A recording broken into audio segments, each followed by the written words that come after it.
Iya, tadi Pak Budi juga bilang, yang punya harapan, punya mimpi, yang bisa menggerakkan massa, yang bisa dipercaya, yang memiliki mendahulukan orang lain, jadi empati dengan orang sekitarnya, kata Bang Salman, mau repot, mau rempong, berani mengambil resiko, Mbak Nana dari awal udah bilang dan dikuatkan lagi dengan Mas Emil, dan juga berani menghadapi konflik, termasuk ketika harus mengambil keputusan-keputusan sulit gitu. Ideal banget, itu ada di dalam buku pelajaran kayaknya ya. Tapi mari kita dengar in reality, seberapa banyak Mbak Nana melihat pemimpin yang seperti itu.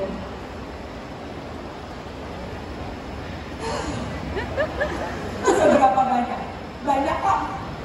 Walaupun tidak selalu mudah ditemukan di lembaga-lembaga formal, tetapi pemimpin-pemimpin informal itu ada banyak sekali.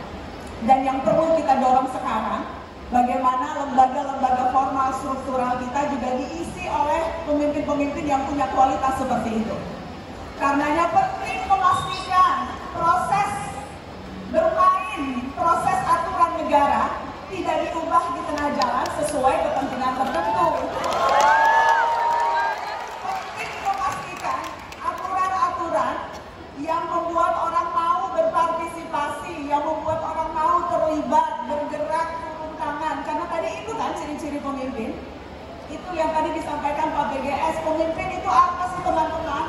Hari-hari ini pemimpin itu bukan yang mendikte, pemimpin itu yang bisa menggerakkan. Apa itu menggerakkan? Menggerakkan itu bisa membawa nyawa, menyodorkan nuansa, menyajikan perasaan akan tujuan bersama, agar rakyat yang dipimpin mau bergerak, berkontribusi, turun tangan. Dan untuk melakukan itu butuh pemimpin yang membuat rakyatnya merasa dihargai dan dipercaya, membuat rakyatnya merasa percaya akan visi dan tujuan yang sama, mau rela berkontribusi karena tahu aturannya jelas, karena tahu setiap orang punya kesempatan yang sama.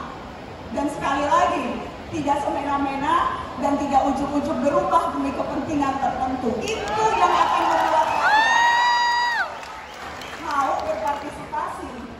Karena problem kita sekarang luar biasa besar. Kita bicara dulu ya, konflik politik, penindasan, penjajahan di Palestina, bencana lingkungan, ketidakadilan gender, dunia penuh dengan berbagai tantangan yang tidak bisa diselesaikan sendirian atau parsial, harus diselesaikan bersama-sama, bukan hanya oleh pemimpin yang tadi punya PIN Garuda atau pemimpin yang bisa berpidato di PBB, karena seringkali kita lihat justru pemimpin-pemimpin yang punya jabatan formal tidak bisa menggerakkan.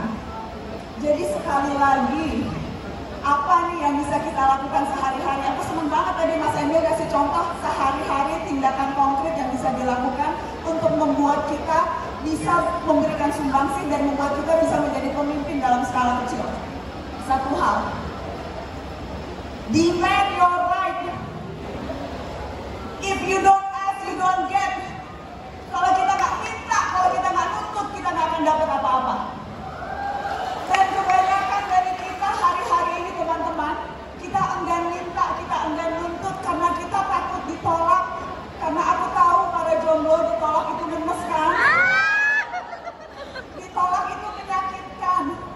Jadi kita ragu bahkan untuk bertanya dan meminta. Padahal kalau kita ragu meminta, itu artinya kesempatan kita untuk sukses, kesempatan kita untuk mendapatkan apa yang kita mau dan kita anggap penting dalam hidup, itu berhenti 50% bahkan bisa 100%. Hitungan logika matematikanya begini. Setengah dari ide kita bagus, setengah dari ide bagus kita disetujui, setengah dari ide kita yang disetujui di-approve budgetnya, setengah dari yang di-approve budgetnya berhasil dieksekusi.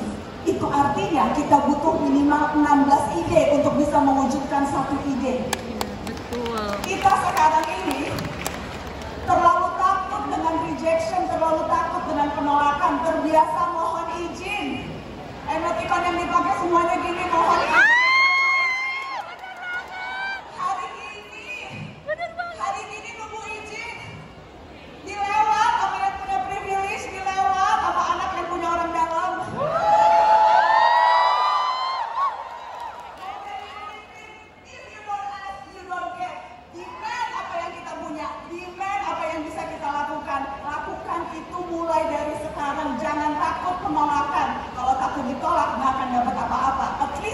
mencoba setengah dari itu bisa didapatkan.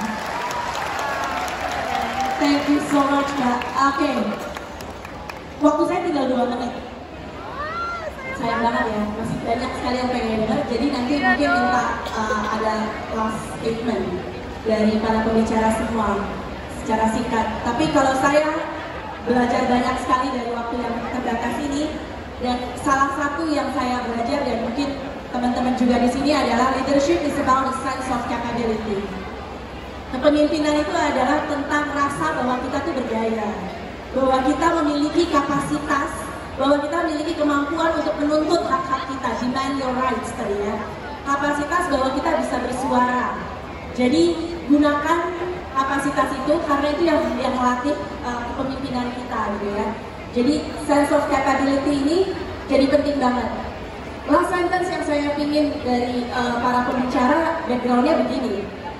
Sense of capability tadi, rasa kemampuan, keberdayaan tadi, lagi-lagi saya ngambil dari kajian sosiologi nih, itu seringkali dilahirkan justru dari keluarga memang. Tadi Mbak Nana juga bilang gitu. Nah, bagaimana kalau kami, tadi saya juga mewakili diri saya, tidak datang dari keluarga yang mengajarkan itu.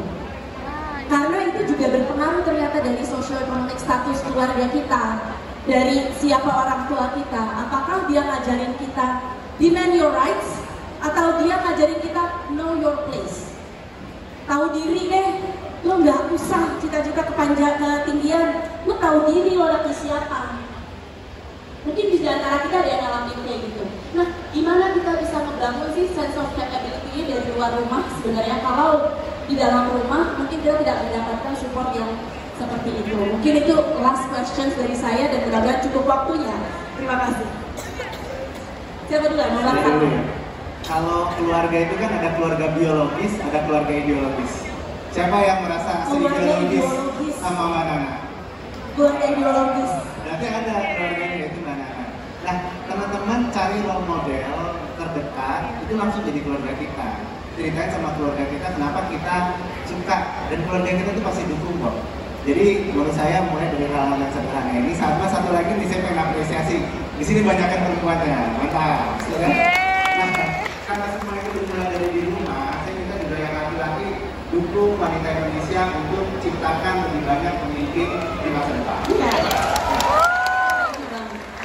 Jadi keluarga ideologis dan juga bagaimana kita menghentikan cycle tadi ya, cycle ketidakberdayaan dengan cara menjadi di rumah membangun cycle yang lebih capability tadi.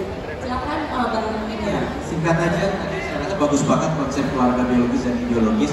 Untuk menemukan keluarga ideologis harus rajin bergaul. Bergaulnya yang positif, artinya kita jangan selalu melihat ke atas, enak dia punya privilege. Ada loh, pasti ada. Kita lihat justru orang yang lebih struggle dari kita, ya. Dan buatlah mereka menjadi source of motivation dan energi kita, inspirasi kita. Maka terakhir singkat, menjadi pemimpin is not about authority. Karena pemimpin adalah bukan yang memerintah, tapi menggerakkan. Kepemimpinan adalah about responsibility, tanggung jawab. Ingat itu, karena menjadi seorang pemimpin itu adalah menanggung tanggung jawab, bukan memiliki kuasa semata-mata. Mudah-mudahan semua yang hadir di sini semuanya akan menjadi responsible leader, bukan hanya orang yang mencari authority. Sukses semuanya. Terima kasih. Thank you. Mungkin karena banyak perempuan, aku cuma mau menegaskan perempuan itu punya potensi kepemimpinan yang luar biasa. Kita jauh lebih perasa, kita lebih piawai menangani konflik, kita lebih bisa proaktif, kita bisa memancing partisipasi, kita bisa lebih sensitif. Keperempuanan kita itu nilai tambah, bukan nilai pengurang. Jadi kalau ada yang dibilang perempuan nggak cocok jadi pemimpin, itu kebalikannya.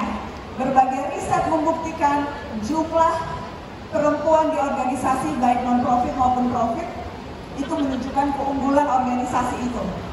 Lebih banyak jumlah perempuannya, lebih capable, lebih bagus organisasinya. Di saat-saat krisis, saat-saat contohnya pada saat COVID kemarin, pemimpin-pemimpin perempuan jauh lebih bisa agile, jauh lebih bisa menyelesaikan banyak permasalahan. Jadi sekali lagi, keperempuanan kita itu nilai tambah, bukan nilai negatif. Jadi saya mau menegaskan itu teman-teman, jangan pernah merasa kita sebagai perempuan tidak punya kesempatan atau bahkan justru ragu menunjukkan kemampuan itu. Jadi itu aja sih yang aku mau pesan. Thank you banget, tepuk tangannya untuk 3 pembicara dari yang 4 ya, kayaknya 1 kabarnya sudah pergi. Saya tidak akan wrapping up apa-apa, saya tidak akan menyimpulkan. Pertama, karena time's up. Dan yang kedua, saya sendiri kayaknya overwhelmed kalau udah banyak banget kayak begini. Pengennya kita semua serap aja kayak ini. Semoga berguna sesinya dan tepuk tangan sekali lagi untuk para pembicara yang luar biasa. Terima kasih atas antusiasnya. Selamat menjadi pemimpin bangsa. Assalamualaikum warahmatullahi